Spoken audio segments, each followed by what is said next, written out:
Top 17 Secret Nazi Research in Alien Alliances Must See. 17. Nazis have a secret underground base in Antarctica. Secret visits to Antarctica by the Nazis have already been documented by some historians. That they had a secret underground base there is another matter altogether. Really, it seems like an extreme way to develop secret weaponry without an opponent such as the Allies knowing, but it appears evident that the Nazis were at least exploring the option. In an interview this last spring, the 92-year-old Tompkins, however, said this is exactly what U.S. spies discovered when they began their program on the Nazi SS and secret societies within the Nazi Party. Tompkins, an aerospace engineer who says he received these secrets from the spies, stated in the interview that the Nazis began moving equipment and supplies to a clandestine Antarctica base as early as 1913. Some other reports state that the Nazis were in Antarctica in 1938 or so, but Tompkins believes this move was far earlier. 16. Reptilians helped build the bases in Antarctica. According to Tompkins, the Nazis built a vast array of underground tunnels with the assistance of the reptilian ET species, whom Hitler and the Nazi Party had encountered some time back.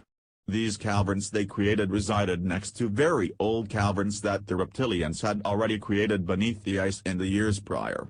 Presumably, this was done to help the Nazis conduct a large program of some sort without being detected. If the special operation was done somewhere in Germany or other more populated areas of the world, it was likely that it would be detected by U.S. spies or other local residents.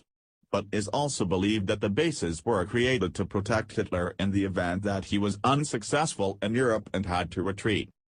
15. The Nazis were developing anti-gravity saucers there. It is believed by some that flying saucers, or UFOs, are propelled through the air by the process of manipulating gravity, similar to when two magnets oppose each other in currents. Well, according to Tompkins, this isn't just a sci-fi dream for speculative fiction or movies, but a reality, and he states that the Nazis were well into the concept long before many modern inventions. Tompkins apparently knows this because he was hired to work as an aerospace engineer in the government, and that was one reason he was privy to all this information. He stated in a recent interview that the Nazis, back in the 1930s and maybe earlier, were working with the Reptilians to develop this technology on a mass scale, both in Germany and Antarctica. This certainly sounds like a good X-Files plot, and it probably is one already. Chris Carter certainly has taken a lot of stories like this and adapted them to screen. 14. They were launching UFOs to the moon and other planets. Long before there was a public astronaut mission to the moon in 1969, Tompkins also claims that the Nazis were launching manned missions to the moon, other planets, and even other star systems. This was all achieved with the help of the Reptilians, who loaned out some of their technology and helped the Nazis engineer some of it. This idea is not new and has also been reported by another secret space program whistleblower by the name of Corey Goode, who has also written about being given access to glass smart pads during his tenure in a government space program. The pad, which Goode said he had access to between 1987 and 2007, informed him that the Nazis had been running a secret space program out of Antarctica. Goode also alleges, like Tompkins, that the Nazi base in Antarctica was also adjacent to a reptilian base in the nearby locale. 13. The U.S. stole some of these secrets and won the war. When Tompkins went on the Jeff Friends radio show recently, he was asked why the Germans didn't win World War II if they had much more advanced technology than the Allies. Tompkins had an answer to this. He said that the U.S. made arrangements to have many German scientists with knowledge of these secrets defect to the U.S. These scientists eventually came over to the U.S. and worked in NASA and in the aerospace industry, harnessing many of the German secrets prior to and during World War II. But Tompkins also added that it was strange that the Nazis became privy to these UFO secrets and technology long before the U.S. Still, the U.S., he said, didn't have any downed UFO technology until the late 1940s after the Roswell crash. 12. The Reptilians favored the Nazis. In different interviews with online media, Tompkins has stated that the reptilians, being a more nefarious type of species, were partial to the Nazi agenda of conquest and extermination of certain unwanted segments of society. But the reptilian agenda did not stop there, according to Tompkins. The species' ultimate goal, he said, was to create a fleet of Nazi starships, similar to what was envisioned in Star Wars, that would ultimately be employed in taking over other star systems. He also added that the reptilians were already implementing this type of program in numerous other planets across the universe and Milky Way. A lot of his co-workers in the Navy's covert espionage program, UFO researchers have recently tracked down Tompkins' credentials and work documentation there. Didn't know what to do with this intel when they got it, Tompkins said. It just blew their minds. 11. The Nazi intelligence was disseminated to U.S. engineers. The U.S. espionage program that Tompkins said he worked for was called Solar Warden. Tompkins said he was hired by this program as an aerospace engineer to back-engineer the technology schemes received through spying and German scientists. After these craft schemes were discovered, Tompkins' job shifted into working private sector corporations, including Lockheed and the Douglas Aircraft Company, to begin creating the submarines and aircraft the Germans had already devised. At one point in this process, Tompkins said he was tasked with drawing up a blueprint for 1-kilometer-long spaceship. After designing the anti-gravity ship, Tompkins sent the blueprints to contractors, who attempted to design, test, and analyze the advanced aircrafts. 10. The Nordic aliens helped the Allies. Between 1950 and 1963, Tompkins worked for Douglas Aircraft Company as a section chief. During that time, he also alleges working with two secretaries who were not human but a Nordic species of ET, who helped him along in the process of developing anti-gravity ship plans. Some UFO researchers believe that this story might be some indication that the U.S. government was, at that time, beginning to work with a rival species to the reptilians, the Nordics, in order to defeat the Germans eventually. While this claim might seem far-fetched, another worker at the company, Dr. Bob Wood, claims to have also been tasked with investigating UFO reports for the company during this same time period. Apparently, the two hadn't met until Wood found out about Tompkins' stories and claims in 2009. 9. The Germans had two UFO development programs. Another claim that Tompkins puts forward in his interviews and in his book, Selected by Extraterrestrials, is that the Germans had two UFO development programs. The first was a civilian-based program called the Vril Society that was fostered by a young psychic woman by the name of Maria Orsic, who claimed to have established contact with ETs coming from the Aldebaran system using telepathy. The saucer that was developed, he said, from this work was primarily a group of women psychics.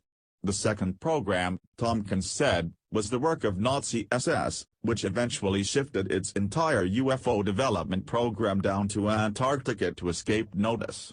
Out of these two programs emerged the first manned missions to the Moon and Mars in the early to mid-1940s, according to Tompkins.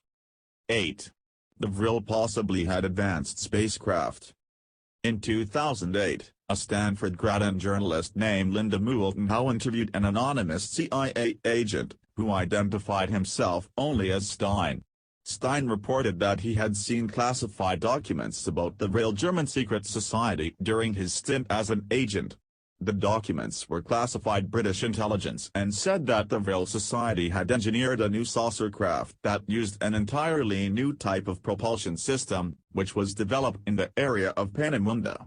The CIA agent went on to state, after being questioned by Howe, that the classified documents stated that the Vril were mediums who had contacted the aliens to obtain the knowledge of this technology and anti-gravitational vehicle. A colleague of Stein's working on the assignment with Stein told him the more he kept reading the classified documents, the more Stein would realize he knew nothing about what happened in World War II. 7. Hitler was obsessed with underground alien theories. It has been said that Adolf Hitler became obsessed with forging a secret alliance with the secret race of subterranean aliens after reading a book by E. Bulwer Lytton called The Coming Race. According to some sources, Hitler believed that this underground race, talked about in Eastern literature as well, would someday emerge and take over the planet by using its advanced technology. Hitler apparently believed the myth and was hoping the Reptilians, as they have become known, would ally with him in some sort of joint rulership of the planet. Apparently, Tompkins and others believe these beings may have responded to Hitler and decided to help him in his failed conquest of the planet. Interestingly, the novel concerns a group of beings below Earth called the WWII, which bears the same name as the Vril Society. 6. Foo Fighters might have been German spacecraft. While some believe that Foo Fighters, strange anomalous lights and objects in the sky, were some sort of UFO, there is a contingency of people who think they were actually German advanced vehicles that were pioneered during the Nazi secret UFO development program. Still others believe Foo Fighters were some sort of misperception by troops in World War II. We might conjecture that, since Foo Fighters caused minimal damage to airplanes and troops, they were designed as some sort of diversion for troops or as some sort of spy device. This scenario would be similar to today's electromagnetic pulse technology weapons, or EMP, which are designed to cause electromagnetic disruptions around enemies. 5. The Germans sent a crew to Mars in 1945. After the Nazis were defeated in 1942, the German nationals moved their entire UFO-back engineering program down to Antarctica, according to Tompkins. They were able to do this through specially built submarines that were able to carry a large quantity of supplies and cargo. Through U.S. naval operatives, Tompkins said he discovered that the space program carried on discreetly beneath ground in the remote caverns of Antarctica, where the program eventually launched the first manned mission to Mars in April of 1945. In total, there were 30 crew members that went on the mission, 3 of which were Japanese astronauts. The mission, however, failed, as the spacecraft crashed along the way, killing the entire crew on board. If this is all true, then many of the historians will obviously have to rewrite the history books on space exploration. 4. German advanced aircraft blaze over D.C. in the 1950s. According to some sources, allegedly NASA insiders, the UFOs that haunted the skies over Washington, D.C. in the early 1950s and which caused massive panic were German advanced aircraft, not ET vehicles. These aircraft came from the remnants of the Nazi SS Party, which was still dwelling in the underground caverns in Antarctica by this time and all the while developing advanced UFO technology and aircraft. The sightings over D.C. peaked in July of 1952 when thousands of witnesses saw strange lights in the skies over the country's capital. The sights, according to some, were orchestrated in order to force Washington into signing a treaty to protect the secret Nazi colony. Eisenhower allegedly relented eventually and signed the treaty, which enabled Nazi SS to infiltrate many U.S. positions of power in high-tech corporations and politics. 3. Nazi UFOs may have attacked a secret U.S. naval mission. In 2006, a Russian documentary aired that detailed the existence of a top-secret U.S. naval mission in 1947 whose mission was to explore Antarctica. The mission was called Operation High Jump and was comprised of 4,700 military personnel, including an aircraft carrier. According to sources in the documentary, High Jump did not go well, and there were mysterious reports coming from crew later that a fleet of UFOs attacked the naval mission, destroying several naval ships and quite a few planes. The naval fleet also fired back at the UFOs, according to servicemen who said they worked on the board. Some UFO researchers believe the incident supports their claim that the Nazi SS had a secret base of UFOs there for some time after World War II ended. 2. Hitler escaped to another secret base in Colombia. In the 2008 interview with Linda Howe, Stein claimed that Adolf Hitler had a double during the war. This double was the one that died in 1945, not Hitler himself, according to the classified documents Stein saw. Stein also added that the classified documents he saw stated that Hitler escaped from Germany with Evan Braun to Norway after the war. From there, the pair went to a secret Nazi base in southern Colombia in South America. According to Stein, Braun apparently died during the journey, and Hitler, who had shaved his mustache off to mourn the event, appeared very sad when U.S. spies saw him during the trip to the secret base. Stein also backed up the belief that there was maybe another secret Nazi base in Antarctica and that a secret U.S. naval mission encountered an attack there that may have been either Germans or aliens. This could have been Operation High Jump. 1. The Vril might have had fossil fuel-free propulsion in the 1920s. Some conspiracy theorists on the oil industry have believed for some time that the oil lobby and political leaders have been dragging their heels on already existing alternatives to fossil fuels for decades. They mention that many inventors have come up with eco-friendly solutions to the oil problem, but that corporations and government heads refuse to mass-market them. Well, according to Stein, the Germans, namely the Vril, already had an advanced fossil fuel-free propulsion engine back in the 1930s. Intelligence did not know exactly what the Vril propulsion system was, said Stein in the 2008 interview. But they knew the craft did not burn any fossil fuels. The Vril craft were about 18 to 20 feet in diameter, Stein also reported, and some of the early versions of the craft existed as far back as the 1920s.